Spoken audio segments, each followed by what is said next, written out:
بسم اللہ الرحمن الرحیم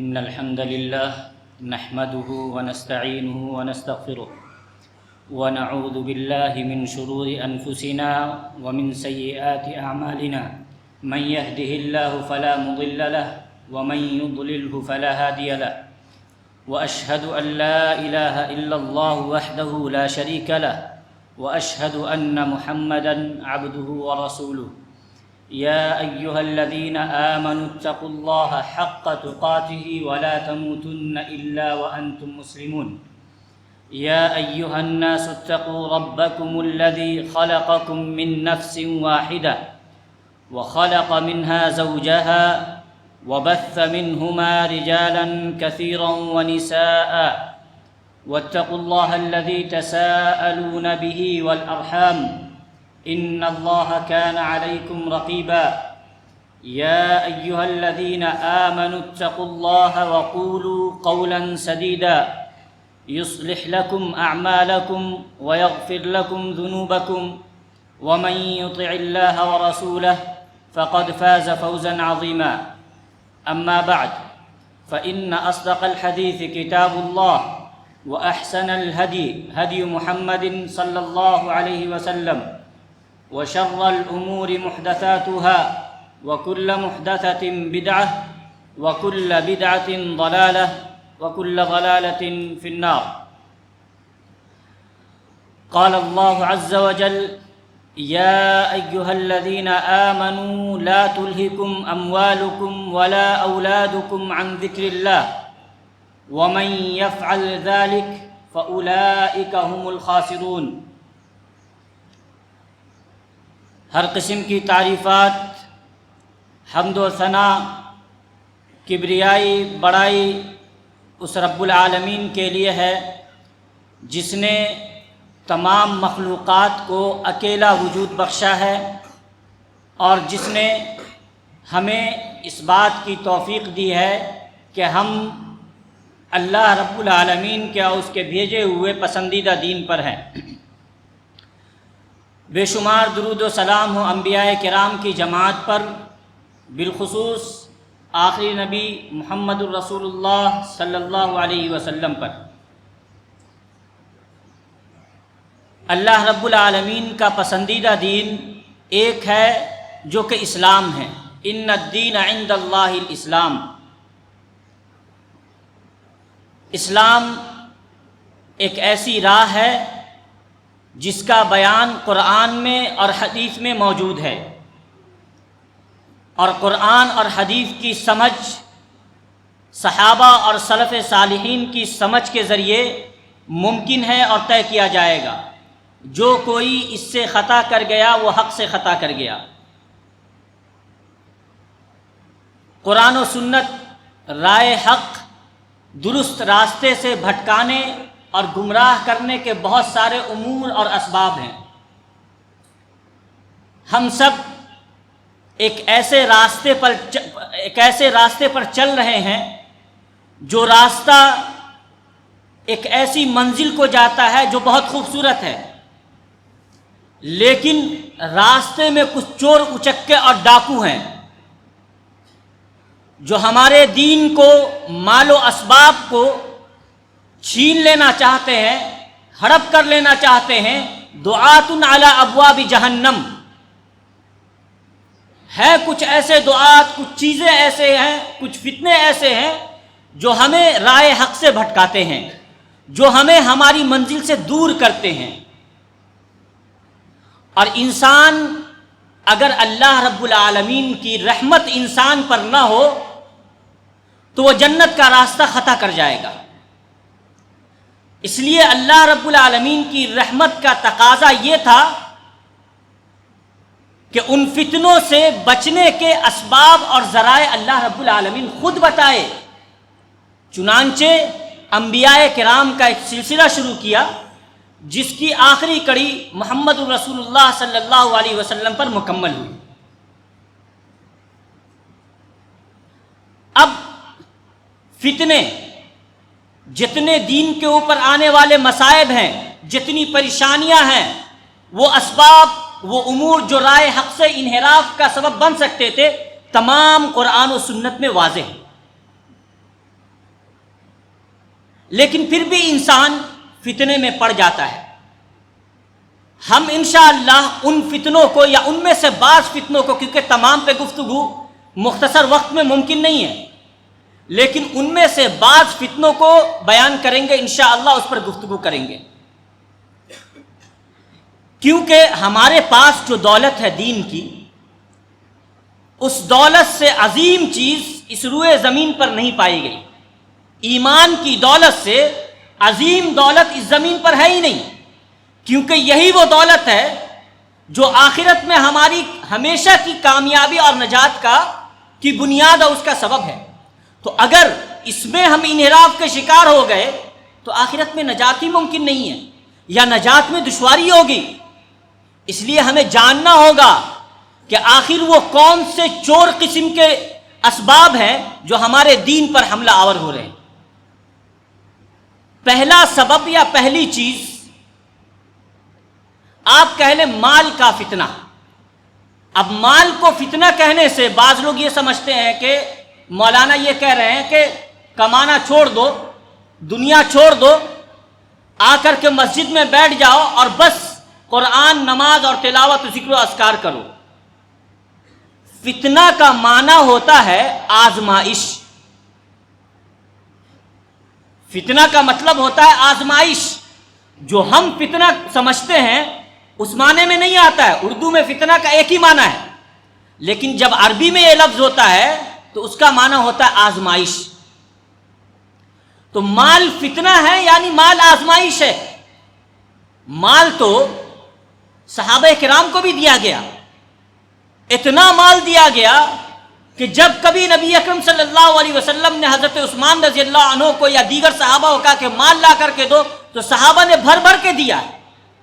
تو مال تھا تبھی تو دیا۔ شریعت نے تجارت کی بھی اجازت دی ہے۔ اس کا مطلب یہ ہے کہ مال کمانا ہے، لیکن مال ایک آزمائش ہے۔ اس میں کھرے اترنا، درست رہنا، مال کو صحیح جگہ سے لینا اور صحیح جگہ خرچ کرنا، اسراف نہیں کرنا، فضول خرچی نہیں کرنا، مال کو اپنے آخرت کی تباہی کا ذریعہ نہ بنانا، یہ اصل مقصود ہے۔ یہ ہے فتنے سے بچنا، یہ آزمائش میں انحراف کی طرف نہ نکلنا۔ نبی اکرم صلی اللہ علیہ وسلم ایک مرتبہ، صحابہ کہتے ہیں، خرج علینا رسول اللہ صلی اللہ علیہ وسلم ونحن نذکر الفقر ونتخوف۔ نبی اکرم صلی اللہ علیہ وسلم ایک مرتبہ نکلے، ہم صحابہ بیٹھ کر کے فقر کا تذکرہ کر رہے تھے،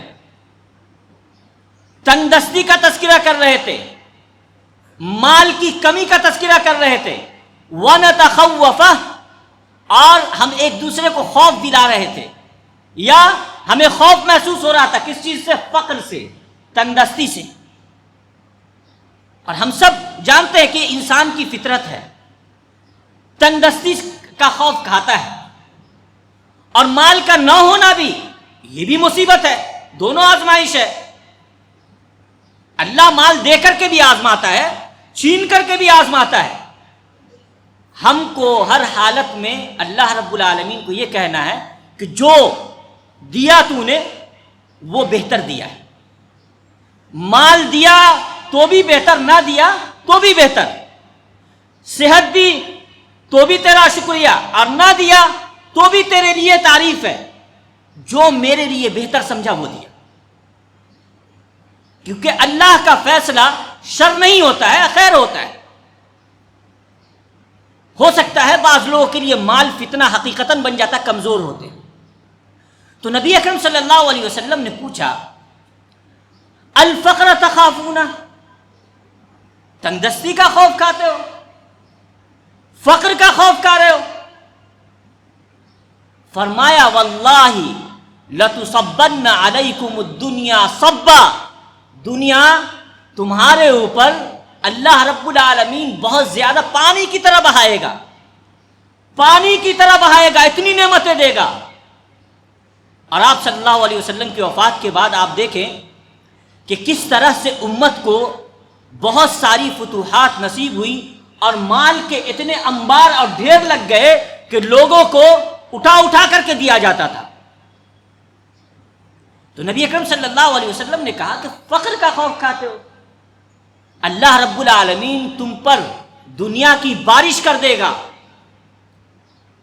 لیکن جو چیز تمہارے لیے خطرناک ہے وہ یہ کہ تمہارا دل کسی اور چیز سے بھٹکے گا نہیں، گمراہ نہیں ہوگا، سوائے اس کے کہ یہی مال تمہارے دل کو کجی میں ڈالے گا، گمراہی اور انحراف کی طرف لے جائے گا. پھر کہا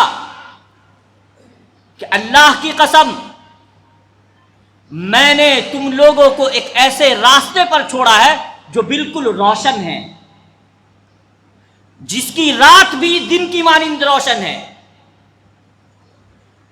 اور حضرت ابو الدرداء رضی اللہ عنہ کہتے ہیں کہ اللہ کی قسم نبی اکرم صلی اللہ علیہ وسلم نے سچ فرمایا، ہمیں ایک ایسے راستے پر چھوڑا ہے کہ جس کی رات بھی دن کی طرح واضح اور روشن ہے. آپ دیکھتے ہیں کہ شریعت کے کسی حکم میں، کسی معاملے میں، شریعت کے کسی بھی معاملے میں، کسی بھی حکم میں کسی قسم کی کوئی کجی ہے؟ شریعت کا ایک ایک معاملہ بالکل واضح ہے. حلال تو یہ حلال ہے، حرام تو یہ حرام ہے، یہ عبادت جائز ہے، یہ جائز نہیں ہے، بالکل واضح ہے. کہا بعض روایات میں ہے لا یزیغ عنہا الا ہالک، اس سے وہی شخص دائیں بائیں ہوگا، کجی کا کجروی کا شکار ہوگا جو ہلاک ہونے والا ہوگا. تو ایسا نہیں ہے کہ مال ہمیشہ خیر ہے، اور یہ بھی نہیں ہے کہ فقر ہمیشہ خیر ہے، لیکن عموماً جو لوگ اللہ کے دین پر قائم رہتے ہیں، مساجد کو آباد کرنے والے ہوتے ہیں، ان کی زیادہ تعداد غربا اور مساکین کی ہوتی ہے. اور کئی ایک احادیث اس سلسلے میں. چنانچہ ابن مسعود رضی اللہ عنہ فرماتے ہیں کہ نبی اکرم صلی اللہ علیہ وسلم نے فرمایا ان الدینار والدرہم اہلکا من کان قبلکم، دینار اور درہم نے تم سے پہلے کے لوگوں کو ہلاکت میں ڈال دیا. وہما مہلکاکم، اور یہی دونوں چیزیں یعنی مال دینار و درہم یہی تمہیں ہلاک کریں گے. آج دیکھ لیں کیا نبی اکرم صلی اللہ علیہ وسلم کی بات سچ نہیں ہے؟ کیا ہم نے یہ نہیں دیکھا کہ ہمارے مسلمانوں نے اور مسلمان کے ایک بہت بڑے طبقے نے دین صرف ہفتہ واری سمجھ لیا ہے. مساجد 5 وقتوں میں نمازیوں کے لیے ترستی ہیں. ابھی جو ہم آبادی دیکھ رہے ہیں مسجد کی، کیا آپ ہر کوئی شخص جانتا ہے کہ کیا یہ آبادی، کیا مسجدیں اس طرح سے آباد ہر وقت کی نمازوں میں ہوتی ہیں؟ کیوں نہیں ہوتی ہیں؟ کیا 5 وقت کی نمازوں میں جمعہ کے علاوہ دیگر ایام میں کوئی جلاد کھڑا رہتا ہے آپ کو مسجد میں داخل ہونے سے روکنے کے لیے؟ نہیں ہے ایسا. کوئی آپ سے پیسے طلب کرتا ہے کہ نماز پڑھو تو پیسے دو، یا کوئی آپ کی جان کے در پہ ہے؟ نہیں، بلکہ دنیا کی محبت ہے. مال کے پیچھے بھاگنے کی وجہ سے لوگوں نے مسجدوں کو ویران کر رکھا ہے اور یہ سمجھ رکھا ہے کہ جمعہ نماز پڑھ لینا یہ ہمارے لیے کافی ہے. اور اگر کہیے تو کہتے ہیں کہ اللہ تو غفور الرحیم ہے. یہ پتہ ہے ایک فرقہ تھا مرجئہ کا مطلب ہے کہ کہتے تھے کہ کسی نے کلمہ پڑھ لیا، لا الہ الا اللہ محمد رسول اللہ کہہ دیا، اب اس کا ایمان ابو بکر و عمر رضی اللہ عنہما کے ایمان کی مانند ہو گیا. اب جتنا گناہ کرنا ہے، جتنی گندگی پھیلانی ہے، جتنا فسق و فجور کرنا ہے، کرے، کوئی مسئلہ نہیں، اس کے ایمان میں کمی نہیں آئے گی، جنتی ہے. عمل کو ترک کر کے، گناہ کر کے، توبہ سے دور رہ کر کے اللہ رب العالمین سے صرف مغفرت کی امید کی بنیاد پر امید رکھنا ایک نوعیت کا ارجاء ہے، ایک قسم کا ارجاء ہے۔ اللہ رب العالمین نے جب یہ کہا وَرَحْمَتِي وَسِعَتْ كُلَّ شَيْءٍ، لوگ یہ بھی دلیل دیتے ہیں کہ میری رحمت تمام چیزوں کو وسیع ڈھانپ لے گی، ہر چیز کو مل جائے گی۔ آگے نہیں پڑھتے ہیں فَسَأَكْتُبُهَا لِلَّذِينَ يَتَّقُونَ، یہ رحمت اسے ملے گی، میں اس کے لیے لکھوں گا جو اللہ کا تقوی اختیار کرتا ہے۔ اور اللہ کے تقوی میں یہ داخل ہے کہ صرف ہفتہ ہفتہ نماز پڑھو، باقی ہر روز نماز چھوڑ دو؟ تو میرے بھائیوں، جس چیز نے ہم کو مساجد سے دور کیا ہے، کیا وہ مال کا فتنہ نہیں ہے، دنیا کمانے کا فتنہ نہیں ہے؟ تو دیکھیں کس طرح سے نبی اکرم صلی اللہ علیہ وسلم کی بات سچ ثابت ہوئی ہے کہ فقر سے تم خوف نہیں کھاؤ، بلکہ جب مالداری آئے گی تو یہی مالداری تمہیں رائے حق سے منحرف کر دے گی، اور یہ بھی کہ یہ تمہیں ہلاکت میں بھی ڈالے گی۔ اس سے بڑی ہلاکت کیا ہوگی کہ ہم ہدایت کو چھوڑ کر کے، کامیابی کو چھوڑ کر کے اور جا رہے ہیں دنیا میں لگے ہوئے ہیں۔ یہ یقیناً بہت بڑی ہلاکت ہے، اور اگر احساس نہیں ہے تو یہ تو اور بھی سنگین امر ہے کہ دل مردہ ہو چکا ہے۔ اب آپ سوال کریں گے کہ پھر مال کمائیں تو کیسے کمائیں، کیا کریں؟ شریعت نے مال کمانے کا یا جتنے بھی امور ہیں سب کا ایک معیار اور ایک اصول اور ایک ضابطہ مقرر کیا۔ سب سے پہلے آپ اگر اپنے آپ کو پابند بنانا چاہتے ہیں وقت کا، آپ اپنے آپ کو نمازوں سے جوڑ دیں، آپ وقت کے پابند ہو جائیں گے۔ مال کمائیں اس لیے کہ وہ مال آپ کو جنت میں لے جانے کا سبب بنے۔ مال کمائیں اس لیے کہ وہ مال دین کی سربلندی کا سبب ہو، ذریعہ بنے۔ مال اس لیے کمائیں کیونکہ اس مال کے ذریعے آپ اللہ رب العالمین کو راضی کر سکیں، آپ زکوٰۃ نکالنے کے قابل ہو سکیں، آپ صدقات دینے کی استطاعت رکھ سکیں، آپ کسی غریب کو یا کسی مجبور کو یا کسی پریشان حال کو دیکھیں تو اس کی پریشانی کو دور کریں۔ مال اس لیے کمائے۔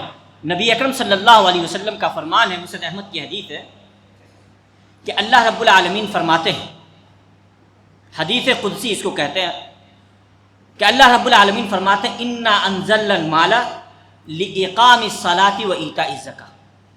اب سوال تھا کہ مال پھر کیوں کمائیں، تو اس کا جواب اللہ رب العالمین نے خود دیا ہے، نبی اکرم صلی اللہ علیہ وسلم کے ذریعے ہم تک پہنچایا کہ ہم نے مال اس لیے نازل کیا تاکہ نماز قائم کی جائے اور تاکہ زکوٰۃ دی جائے۔ اب یہ تو سمجھ میں آتا ہے کہ زکوٰۃ دی جائے، کہ ایک مقررہ نصاب کو پہنچ گیا ہے تو زکوٰۃ ادا کرے، لیکن نماز قائم کی جائے، اس کا کیا مطلب ہے؟ اس کا مطلب یہ ہے کہ مال ہمارے پاس اگر اللہ نے دیا ہے تو ہم دیکھیں کہ کون سی ایسی جگہ ہے جہاں اللہ کا گھر تعمیر نہیں ہے، وہاں اللہ کا گھر تعمیر کروا دیں۔ کون سی ایسی مسجد ہے جہاں ایک بہترین عالم موجود نہیں ہے کیونکہ ان کے پاس پیسے نہیں ہیں، غریب لوگ ہیں، وہاں پیسے دیں، عالم رکھوائیں اور عالم کو پابند کرے کہ آپ بہترین سے بہترین طریقے سے کام کریں، آپ اللہ کا دین پھیلائیں، انشاءاللہ آپ کا خرچ ہمارے ذمہ، اللہ نے ہمیں اتنا دیا۔ مال کمائیں تاکہ اس لیے تاکہ آپ مدارس میں خرچ کر سکیں، بچوں کی کفالت کر سکیں۔ اب یہ بچے جو پڑھ کے نکلیں گے، مساجد جو آپ تعمیر کروائیں گے، ائمہ جنہیں آپ خرچ دیں گے، جن کی کفالت کریں گے، ائمہ کے پیچھے نہ جانے کتنے لوگ سینکڑوں ہزاروں کی تعداد میں نماز پڑھیں گے، سب کی نماز کا ثواب آپ کو جا رہا ہے۔ ہم نے مال اس لیے نازل کیا کہ اقامت صلاۃ ہو، نماز قائم کی جائے، تعلیم بچے پڑھ کر کے نکلیں گے اور جا کر کے تعلیم دیں گے. تعلیم میں کیا سکھائیں گے؟ صحیح عقیدہ. اور صحیح عقیدہ سیکھ کر کے اللہ کے دین پر مضبوطی، عبادتوں کا قیام. یہاں بھی دیکھیں نماز کا قیام آیا تو مال اس لیے ہے، اور مال اس لیے کمانا ہے تاکہ نماز قائم ہو سکے، اور تاکہ ہم ایسے افراد تیار کر سکے جو لوگوں کو نماز پڑھنا اور نماز پڑھنا سکھائے، اور ایسی نسل تیار کرے جو مسجدوں کو آباد کرے. اور اگر ایسا نہیں کیا تو پتہ ہے کیا ہوگا؟ نبی اکرم صلی اللہ علیہ وسلم فرماتے ہیں ان للہ قوما، اللہ رب العالمین کے کچھ بندے ہیں، یختصهم بالنعم، جنہیں اللہ اپنی نعمتوں کے ذریعے مخصوص کرتا ہے تو انہیں خاص طور سے نعمتوں سے نوازتا ہے. لمنافع العباد، تاکہ بندوں کا، لوگوں کا فائدہ ہو اس میں. فرمایا کہ وَيُقِرُّهَا فِيهِمْ مَا بَذَلُوهَا، جب تک خرچ کرتے رہے، جب تک خرچ کریں گے تب تک وہ مال اللہ رب العالمین اس شخص کے پاس باقی رکھے گا. فَإِذَا مَنَعُوهَا، جہاں مال خرچ کرنے سے رک گئے، ارے اتنا خرچ کر دیا، اتنا دے دیا، میرا مال ہی ختم ہو جائے گا. فَإِذَا مَنَعُوهَا، جہاں رک گئے، اللہ رب العالمین يَنْتَزِعُهَا مِنْهُمْ، ان سے چھین لے گا مال. وَيُحَوِّلُهَا إِلَىٰ غَيْرِهِمْ، اور مال دوسرے کو دے دے گا. بلکہ بعض روایات میں یہ لفظ ہے کہ اگر مال دینے میں، ایک تو رک رہا تھا ابھی کہ نہیں دیں گے، لیکن اگر دینے میں یہ پیشانی پہ شکن آ گئی، دل میں کراہت محسوس ہونے لگی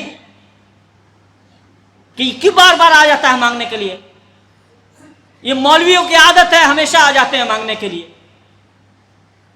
دل میں اگر کراہت پیدا ہو گئی تو نبی اکرم صلی اللہ علیہ وسلم نے فرمایا کہ ایسا شخص اپنے مال کو چھنوانے کا اور اپنے مال کو ختم کرنے کا ذریعہ بنا رہا ہے اور ختم کرنے کے لیے پیش کر رہا ہے. مال کی حفاظت اللہ کی راہ میں خرچ کر کے کریں، نہیں تو اللہ رب العالمین جب دینے پر قادر ہے تو چھیننے اور لینے پر بھی قادر ہے. دوسرا فتنہ یا دوسری چیز، اولاد کا فتنہ. اولاد بھی فتنہ اسی معنی میں ہے، آزمائش کے معنی میں. اس معنی میں فتنہ نہیں کہ وہ جیسا ہم لوگ سمجھتے ہیں. ہم لوگ جانتے ہیں اولاد آزمائش کیسے ہے. بہت سارے لوگ صرف اپنی اولاد کی خوشی کی خاطر انہوں نے اپنے دین کو قربان کر دیا، اور بعض لوگ قربان تو نہیں کر پاتے ہیں لیکن مسجد میں آنا ترک کر دیتے ہیں کیونکہ بچہ رو رہا ہے، کہاں جائیں گے. اولاد ایک آزمائش ہے، اس میں آپ کو درست طریقے سے اس کی تربیت کرنی ہے. آپ نے سنا ہوگا اس موضوع پہ، اس لیے میں اس پہ بہت زیادہ تفصیل نہیں کروں گا. اولاد ایک مذکر یعنی میل لڑکا ہوتا ہے اور ایک لڑکی ہوتی ہے. نبی اکرم صلی اللہ علیہ وسلم کا فرمان ہے، بعض علماء نے اس روایت کو ضعیف قرار دیا، بعض نے صحیح قرار دیا. تو یہ فرمان نبی صلی اللہ علیہ وسلم بھی ہے اور بعض صحابی کا قول بھی ہے کہ جس کسی کو بیٹی پیدا ہوئی اور اس نے اس کو زندہ دفن نہیں کیا اور اس کو اپنے بیٹے پر ترجیح نہیں دیا، اللہ رب العالمین اس کو جنت میں داخل کرے گا. اب آج اس حدیث کو سامنے رکھ کر کے ہم اپنے گھروں کا جائزہ اگر لیتے ہیں تو آپ دیکھیے چھوٹے معاملے سے لے کر کے بڑے معاملے تک میں بیٹے کو بیٹی پر ترجیح دیتے ہیں، بلکہ بہت سارے گھروں کا یہ عالم ہے کہ بیٹی کو اپنے لیے بوجھ مانتے. یہ ان لوگوں کی صفات تھی جو مشرکین تھے، جنہوں نے اللہ کے فرمان کو نہیں مانا تھا. آپ کیوں ان کی صفات لے رہے ہیں؟ بعض گھروں میں چھوٹے معاملے، جیسے گھر میں اگر تقسیم کریں گے، حالانکہ ہو سکتا ہے بسا اوقات جائز ہو کہ کسی کو 2 بوٹی گوشت زیادہ دے دیا، کسی کو کم دے دیا، لیکن ایسا کیوں کہ ہمیشہ بیٹے کو زیادہ دے اور بیٹی کو کم دے؟ آپ تقسیم کر رہے ہیں نا، یہ وراثت تھوڑی ہے کہ بیٹے کو ڈبل دے اور بیٹی کو کم دے. یہ محبت ہے. آپ محبت میں دونوں کے درمیان برابری دکھائیں، ورنہ ہو سکتا ہے کہیں اللہ رب العالمین اس پر سخت پکڑ کرے. تو اگر بیٹی ہے تو اس کو نعمت سمجھے، کیونکہ اللہ رب العالمین نے اولاد کی نعمت کا جب تذکرہ کیا تو سب سے پہلے انثی بیٹی کا تذکرہ کیا. سب سے بڑی نعمت ہے تب تو پہلے تذکرہ کیا. ہمیں یہ لگتا ہے کہ بیٹا فائدہ دے گا، لیکن آپ سب بتائیں آپ کے معاشرے میں کتنے ایسے گھر ہیں جن میں ان کے بیٹے بڑے ہو کر کے ان کو فائدہ دیتے ہیں؟ یا یہ کہ بیٹیاں کم فائدہ دیتی ہیں، بیٹیاں کم خیال رکھتی ہیں اور بیٹے زیادہ خیال رکھتے ہیں. تو اس لیے یہ تفریق ختم کریں، محبت دونوں کو برابر دے. ہاں یہ الگ بات ہے کہ بیٹیوں کی تربیت مشکل ہے، اور حدیث میں بھی یہ لفظ موجود ہے، من ابتلی بشیء او من ابتلی من البنات بشیء. ابتلا کا لفظ ہے، اور ابتلا کا مطلب ہوتا ہے آزمایا جانا. اللہ رب العالمین آزمائش میں ڈالتا ہے ہمیں بیٹیاں دے کر کے، لیکن کیا یہ آزمائش اس لیے ہے کہ ہم کو اللہ رب العالمین عذاب دے؟ نہیں، بلکہ طریقہ سکھایا، کہا کہ اگر آزمائش میں ڈالے گئے ہو، بیٹیاں دی ہیں تو پھر ان کے ساتھ اچھا سلوک کرو. اور ایک روایت میں ہے کہ ان کے اوپر صبر کیا تو اللہ رب العالمین ایسے شخص کو جنت میں داخل کرے گا. اور بعض روایات میں ہے، نبی اکرم صلی اللہ علیہ وسلم کا فرمان ہے کہ جس کے پاس 2 بیٹی ہو یا 3 بیٹی ہو، یا 2 بہنیں ہوں یا 3 بہنیں ہوں، اور اس نے ان کی اچھی تربیت کی، ان کو کھلایا پلایا، نان و نفقہ دیا، اور پھر اس کے بعد شادی کروا دی، تو اللہ رب العالمین ایسے شخص کے لیے جنت دیتا ہے، چاہے بیٹی ہو یا بہن. اب آپ تصور کریں کہ یہ سب باتیں بیٹوں کی تربیت میں نہیں وارد ہوئی ہیں، کہ اگر اس کی تربیت پہ صبر کیا تو جنت ہے، اس کی تربیت پہ صبر کیا تو یہ فائدہ ہے، اس کی تربیت پہ صبر کیا تو میں اور وہ شخص اس طرح سے جنت میں ہوں گے. ایسا صرف بیٹیوں کے بارے میں. تو جن کے پاس بھی اللہ رب العالمین نے بیٹیاں دی ہے وہ خوش ہو جائے، لیکن خوشی کے لیے وہ اسباب اختیار کرے جو حدیث میں ذکر کیا گیا. تیسری چیز وہ ہے علم اور علماء سے دوری کا معاملہ.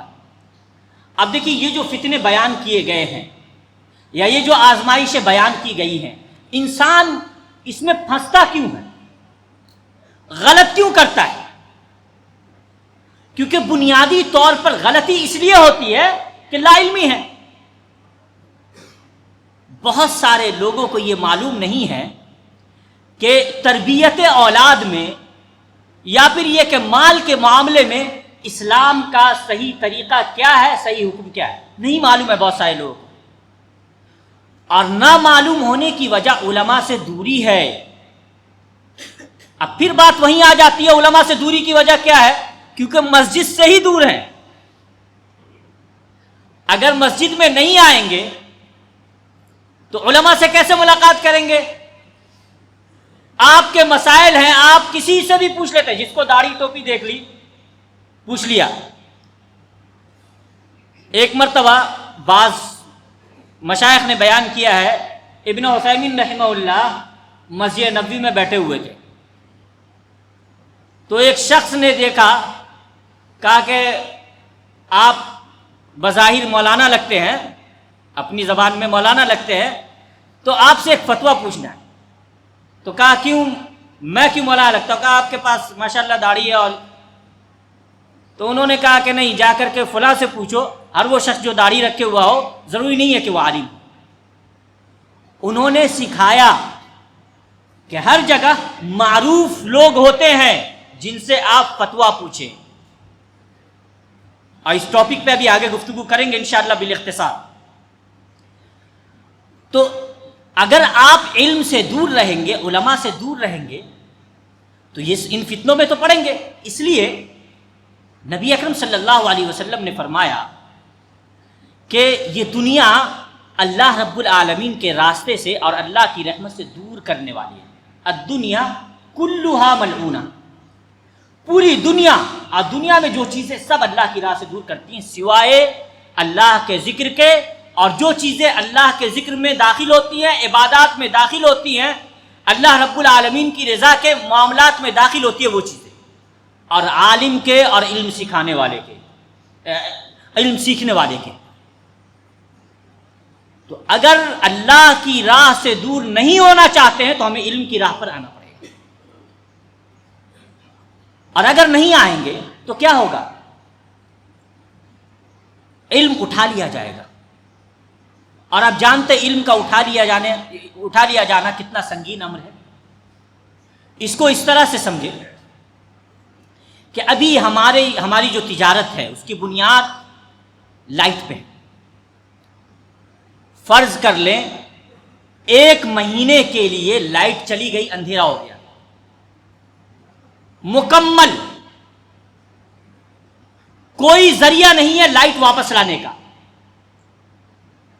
کیا کریں گے؟ نہ آپ صحیح طریقے سے گھر میں بیٹھ سکتے ہیں، نہ باہر نکلنے کا کوئی فائدہ ہے، نہ آپ کوئی کام کر سکتے ہیں، نہ آپ کچھ کما سکتے ہیں. زندگی بالکل ٹھپ پڑ جائے گی، مفلوج ہو جائے گی.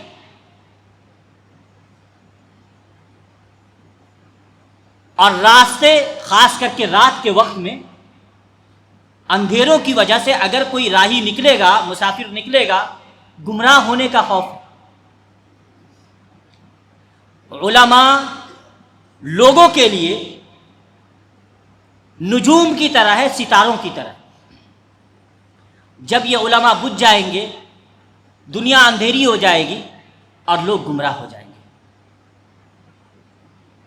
علماء یا علم کب اٹھایا جائے گا؟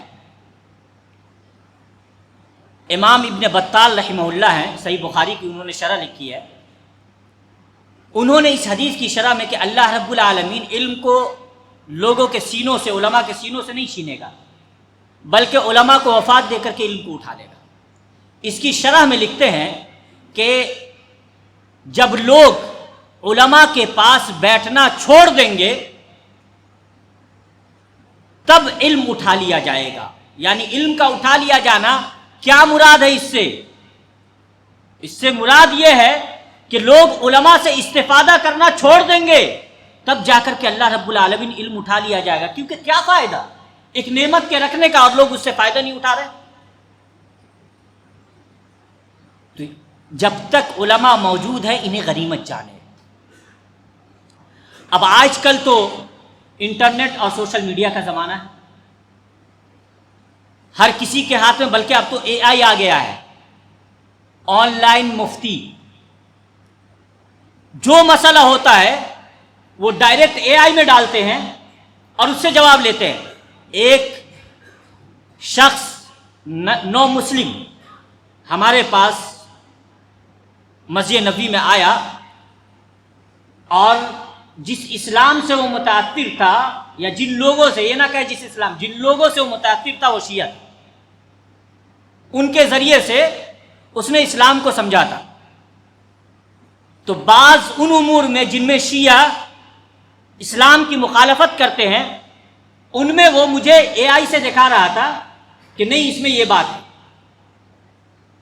تو اے آئی سے آپ اگر فتویٰ لیں گے تو عموماً وہ فتویٰ ادھورا دے گا یا غلط بتاتا ہے. پھر میں نے اس کو کہا کہ ٹھیک ہے اس کو یہ جملہ لکھو.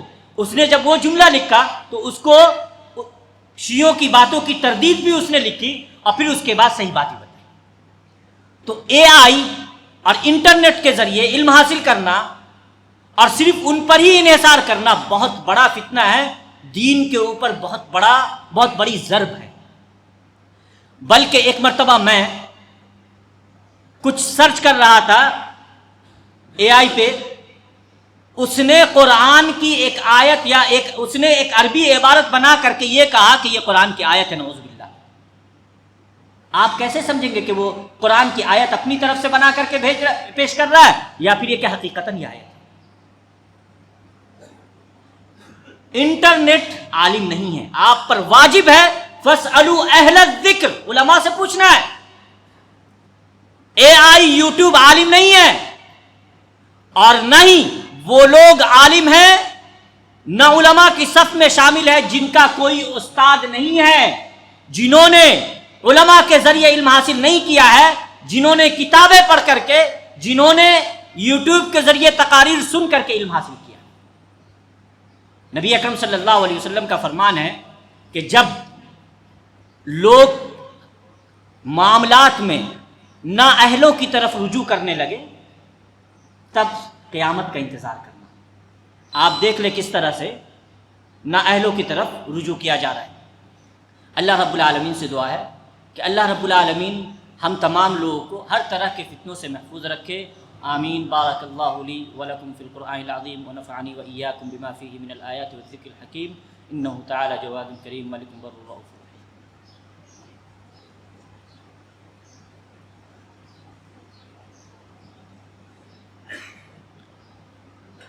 الحمد للہ رب العالمین والصلاة والسلام علی رسولہ الامین وعلی آلہ واصحابہ اجمعین، اما بعد۔